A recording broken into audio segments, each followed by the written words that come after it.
Welcome to a Siemens Connected Home video. In this training, we're going to see how to add a receiver to the main hub here. So the first thing to do is, again, to take your mobile application, and you see that I have a few rooms in my house already. And if I go to the basement, that's where I'm going to be installing my receiver. I click on Add a Device and I select Receiver.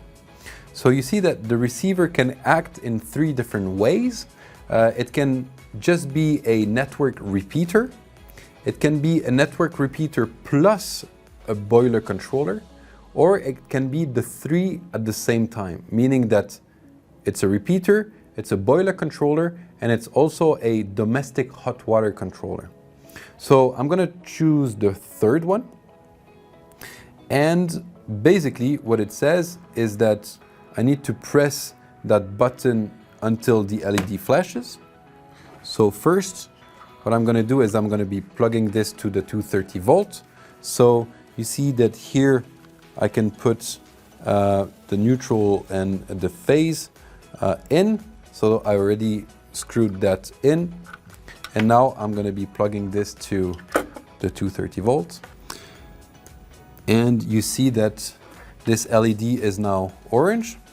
Now, as I was saying just before on the app, I need to press that button until the LED flashes green. So that's what I'm going to do. There we go. We see that we're now in that right state. I say pushed. And I need to wait a few seconds until it goes into steady green. You saw that it was very fast, and the device is being configured, and there we go. So we can now have the boiler controller and the domestic hot water controller. You can change the names, but I will keep them the same, and I will save. And I now have these two devices that are added to my basement. We can now use the two relays here, one for the boiler controller and one for the domestic hot water. So I can screw it on the wall and connect it to these two devices. One last bit of information I want to show you as well is if for whatever reason you want to do a factory reset, that's pretty easy. So you long press here for about 10 seconds. So now it goes into pairing mode again, but that's not what we want to do.